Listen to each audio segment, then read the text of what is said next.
اللهم صل على سيدنا محمد وعلى آل سيدنا محمد وبارك وسلم. اللهم صل على سيدنا محمد وعلى آل سيدنا محمد وبارك وسلم. کل ہم نے سند کی تعریف پڑھی تھی اور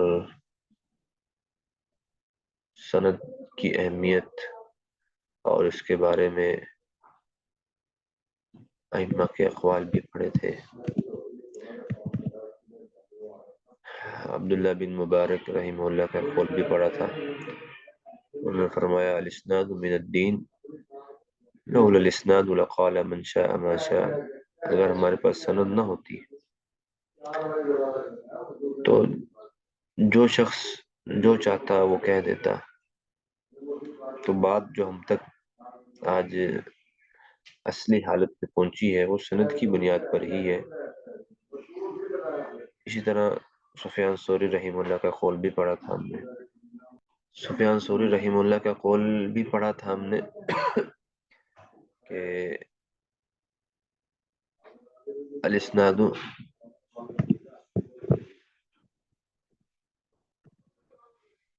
سلاح المؤمن. سند جو ہے وہ مومن کا اسلحہ ہے. اگر وہ اس کے پاس سند کو پرکھنے کا معیار اس کا طریقہ نہیں آتا تو بأي شيء يقاتل، یعنی کہ اگر اس کے پاس اسلحہ نہیں ہے، اپنا سند کی معرفت نہیں ہے، اسلحہ نہیں ہے، تو کیسے قتال کرے گا؟ تو ہم کیسے حدیث کو غیر حدیث سے ممتاز کریں گے؟ ہمیں کیسے پتہ چلے گا کہ آپ پر اسلام کی بات ہے یا نہیں ہے، یہ حدیث من گھڑت ہے یا نہیں ہے، یہ حدیث صحیح ہے یا نہیں ہے؟ تو ہمیں یہ کیسے پتہ چلے گا؟ تو اس کی بنیاد بھی کیا سند پر تھی. تو ہم نے کل سند کی اہمیت، سند کی تعریف پڑھی تھی. تو آج مسند الیہ کے اعتبار سے حدیث کی 4 قسمیں پڑھیں گے.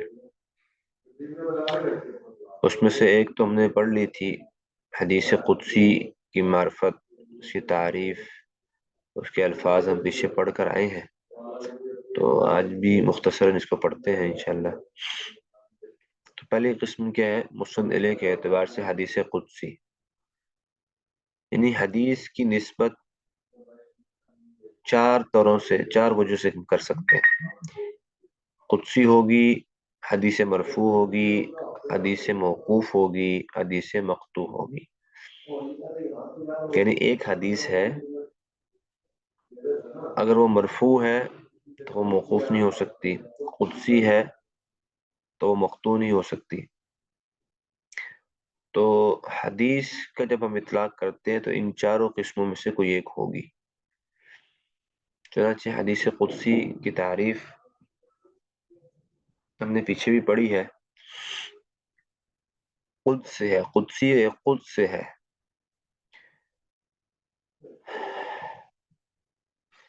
اور حدیث قدسی اصطلاح میں اس حدیث کو کہتے ہیں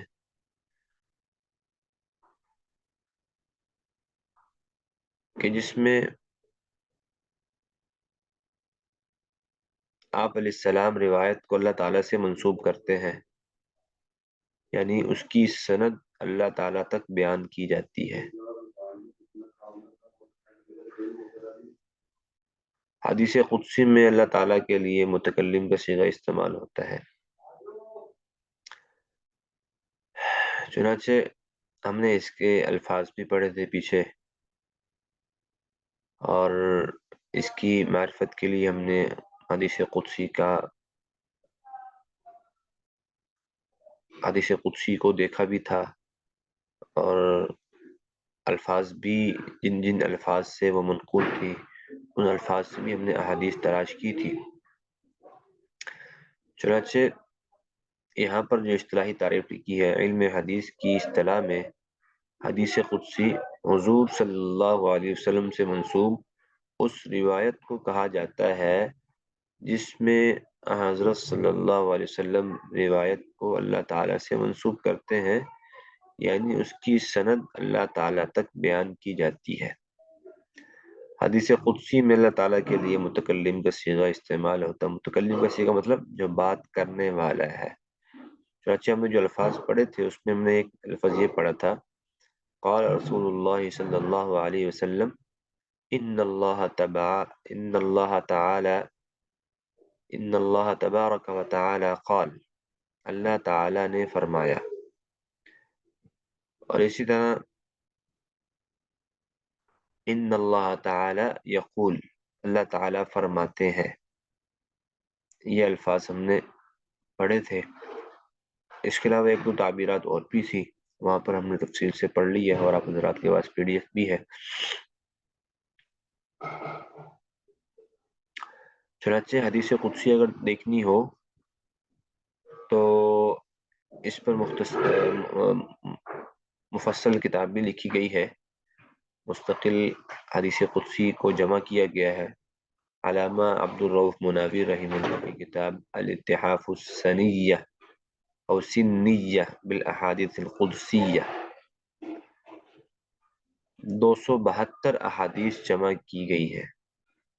272 احادیث جمع کی گئی ہیں.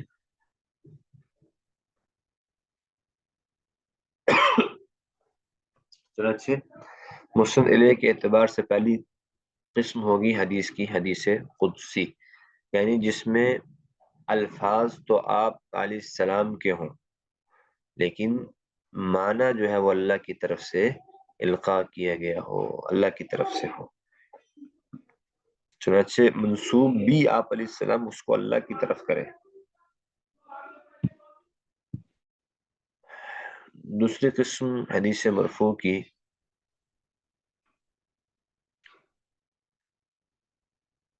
مرفوع کا لغوی معنی ہے بلند ہونا، اور حدیث کو یہ نام حدیث مرفوع دینے کی وجہ یہ ہے کہ اس حدیث کی نسبت اس ہستی کی طرف ہے جن کا درجہ بلند ہے، یعنی حضرت محمد صلی اللہ علیہ وسلم. اصطلاحی مفہوم، حدیث مرفوع میں ایسی حدیث بیان کی جاتی ہے یا ایسی حدیث کو مرفوع کہا جاتا ہے جس کی نسبت حضرت صلی اللہ علیہ وسلم کی جانب کی گئی ہو، اور اس حدیث میں آپ کا ارشاد، اس حدیث میں آپ کا ارشاد، میرے الفاظ جو ہے وہ مجھے تھوڑے سے کٹ رہے ہیں الفاظ.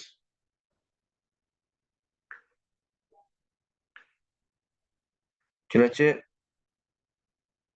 عام الفاظ میں حدیث مرفوع اس حدیث کو کہا جائے گا جس کی نسبت آپ صلی اللہ علیہ وسلم کی جانب کی گئی ہو، جیسے کہ ہم ابھی پڑھتے بھی ہیں ترجمہ اور تشریح والی لیکچر میں. جب ہم پڑھتے ہیں تو اس میں جتنی بھی احادیث ہیں وہ کیا ہے، آپ علیہ السلام کی نسبت سے ہے. راوی کہتا ہے عن ابی ہریرہ رضی اللہ عنہ قال قال رسول اللہ، عن ابن عمر قال قال رسول اللہ ان رسول اللہ صلی اللہ علیہ وسلم قال. تو کہنے والے کی طرف نسبت کی جاتی ہے. اگر قائل آپ علیہ السلام ہیں تو اس کی نسبت آپ علیہ السلام کی طرف کی جاتی ہے. چنانچہ حدیث مرفوع کی مکمل تعریف کیا ہوئی کہ جس کی نسبت آپ علیہ السلام کی جانب کی گئی ہو. اس حدیث میں آپ کا ارشاد، عمل، صفت یا تقریر، یعنی پیچھے ہم نے صفت اور تقریر، آپ علیہ السلام کا قول، اس کی ساری ہم جو ہے تعریفات اور ڈیفینیشن پڑھ کر آئے ہیں کہ حدیث کا اطلاق قول پر بھی ہوتا ہے، یہ حدیث کے اطلاق فعل پر بھی ہوتا ہے، کوئی صحابی آپ علیہ السلام کا فعل بیان کر رہا ہو. اور حدیث کا اطلاق تقریر پر بھی ہوتا ہے کہ صحابہ نے آپ علیہ السلام کے سامنے کوئی کام کیا ہو لیکن آپ علیہ السلام نے اس پر خاموشی اختیار کی، کوئی نکیر، کوئی نکارت نہیں کی یا کوئی انکار نہیں کیا، تو اس کو تقریر کہتے ہیں. چنانچہ آپ علیہ السلام کی جانب نسبت ہو اور اور وہ بات جو ہے وہ قول کی قبیل سے ہو، فعل کی قبیل سے ہو یا تقریر کی قبیل سے ہو، تو اس کو کیا کہیں گے؟ حدیث مرفوع، حدیث مرفوع۔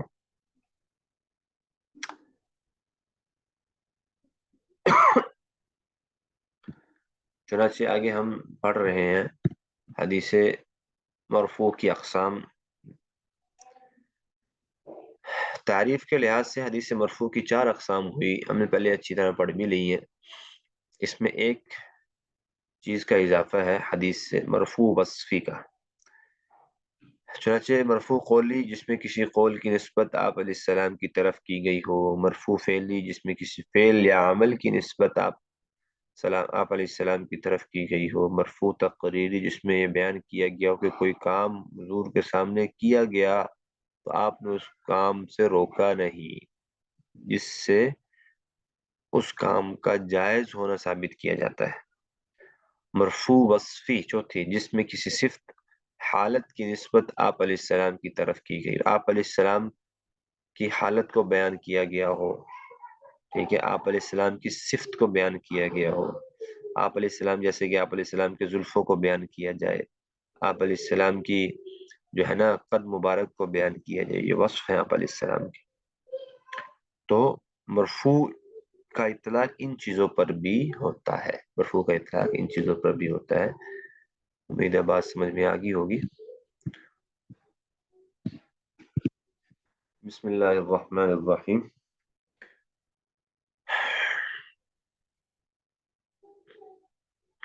آج ہم اپنا ترجمہ اور تشریح میں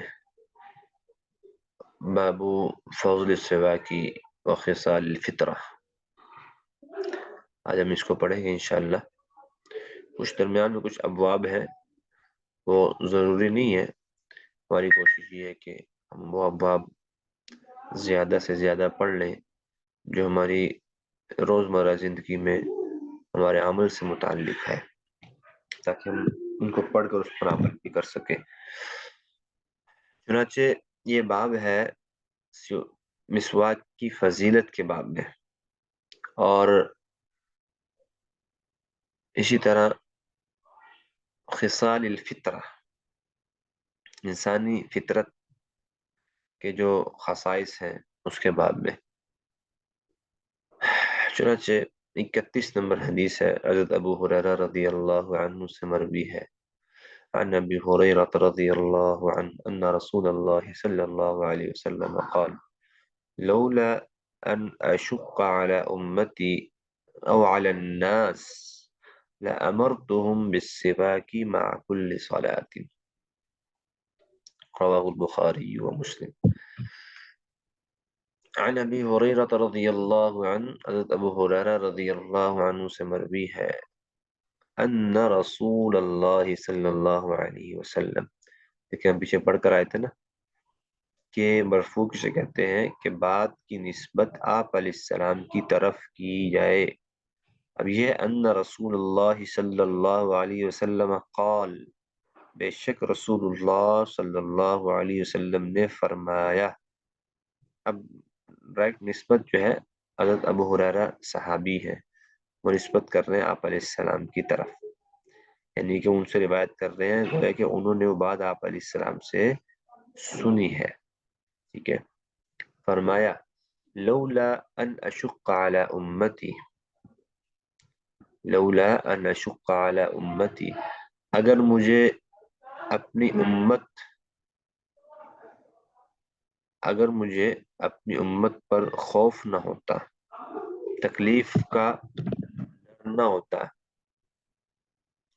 یا لوگوں پر تکلیف کا ڈر نہ ہوتا، لَأَمَرْتُهُمْ بِالسِّوَاكِ، تو میں انہیں حکم دیتا مسواک کا، مع کل صلاۃ، ہر نماز کے ساتھ، یعنی ہر نماز کے ساتھ، ہر نماز کے پڑھنے سے پہلے میں ان کو مسواک کرنے کا حکم دے دیتا۔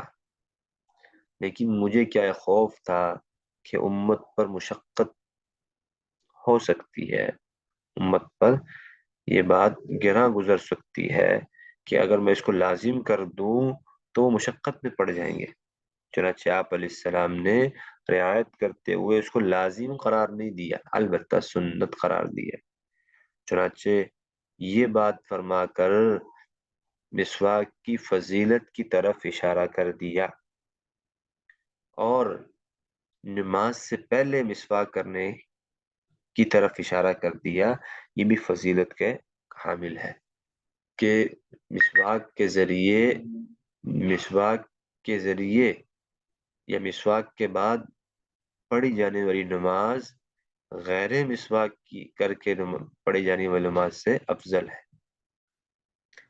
دیگر روایات میں آتا ہے کہ 27 درجے افضل ہے، 27 درجے، بعض روایات میں آتا ہے کہ 70 درجے جو ہے مسواک کی گئی نماز کی فضیلت غیر مسواک کی گئی نماز سے 70 درجے یا 30 درجے جو ہے وہ افضل ہے۔ تو مسواک کی اہمیت کی طرف بھی اشارہ کیا ہے، اور طبی اعتبار سے بھی بہت سے سائنسدانوں نے یہ انکشاف کیا ہے کہ مسواک کے ذریعے انسان کی پیٹ کی بہت سی بیماریاں ختم ہوتی ہیں۔ اور آج کل افسوس تو اس بات پہ ہے کہ ہم بچوں کی عادت برش پر تو بناتے ہیں، ٹوتھ برش تو ان سے کرواتے ہیں، لیکن مسواک کی عادت نہیں بنواتے، اور نہ ہی مسواک ان کو مہیا کرتے ہیں کہ عادت بن جائے۔ بچہ صبح اٹھتا ہے، اسکول جانا ہے تو اس نے برش لازمی کرنا ہے، اچھی بات ہے، ایک عادت بنی ہے، والدین نے اس کی اہمیت بتائی ہے تو عادت بنی ہے نا، والدین نے وہ ان کو مہیا کیا ہے، ان کو بار بار کہا ہے تو ان کی عادت بنی ہے۔ لیکن کیا وجہ ہے کہ ہم یہ مسواک جیسی فضیلت سے بچے کو محروم رکھتے ہیں، مسواک جیسی عادت سے ہم بچوں کو کیا کرتے ہیں، محروم رکھتے ہیں، اور بچے تو دور کی بات ہے، ہم خود اس سے محروم ہوتے ہیں۔ ہم کہتے ہیں بس نماز پڑھ لے، ہم کہتے ہیں نماز ہو جائے، باقی جو ہے وہ چلتا رہے گا۔ تو خود کی بھی عادت بنانی چاہیے اور بچوں کی بھی عادت بنانی چاہیے۔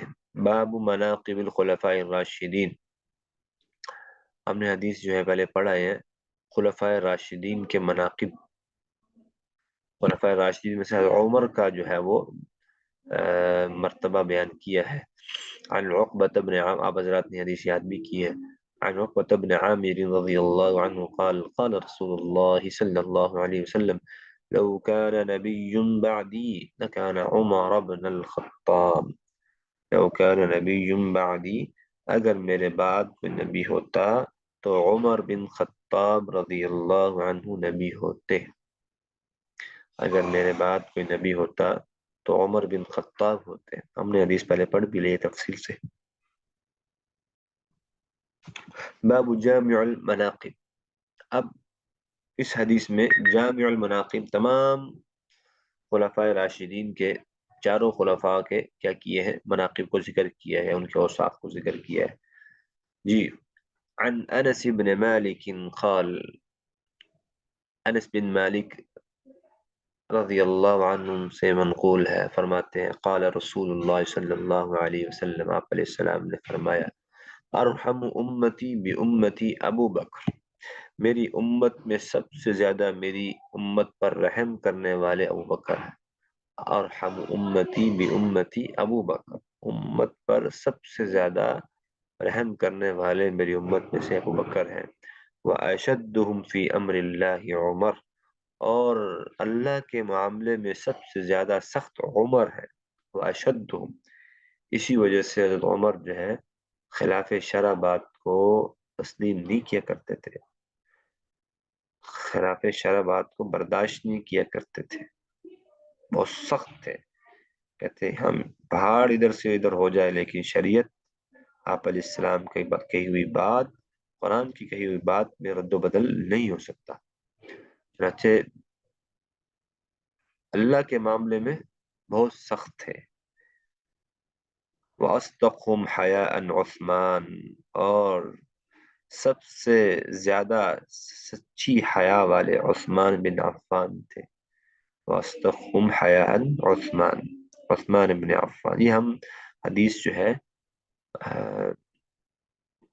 خطبے جمعہ کے خطبے میں بھی اکثر سنتے ہیں. وَأَعْلَمُهُمْ بِالْحَلَالِ وَالْحَرَامِ مُعَاذُ بْنُ جبل، اور سب سے حلال حرام کے سب سے بڑے جانکار معاذ بن جبل ہیں. معاذ بن جبل رضی اللہ عنہ حلال حرام کو سب سے زیادہ جاننے والے ہیں.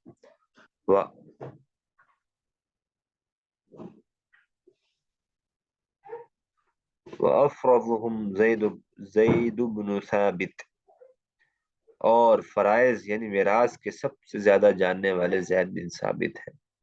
میراث کے مسائل کو سب سے زیادہ جاننے والے زید بن ثابت ہیں. اور وَأَقْرَأُهُمْ أُبَيُّ بْنُ كَعْبٍ، اور سب سے بڑے قاری ابی بن کعب ہیں. وَلِكُلِّ أُمَّةٍ أَمِينٌ، اور ہر امت کا ایک امین ہے. وَأَمِينُ هَذِهِ الْأُمَّةِ، اور اس امت کے امین ابو عبیدہ بن جراح ہے. اس امت کے امین ابو عبیدہ بن جراح رضی اللہ تعالی عنہم ہے. چنانچہ اس میں تمام ان کے مناقب کو بیان کیا ہے.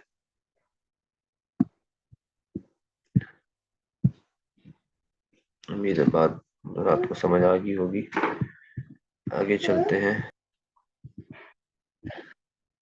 جی بسم اللہ الرحمن الرحیم. آج کا حفظ الحدیث کا جو سبق ہے، کل ہم نے پڑھی تھی بہت ہی عمدہ تسبیح آپ علیہ السلام کا محبوب عمل ہم نے پڑھا تھا. وہ عمل پڑھا تھا جو آپ علیہ السلام کو دنیا و ما فیہا سے محبوب تھا.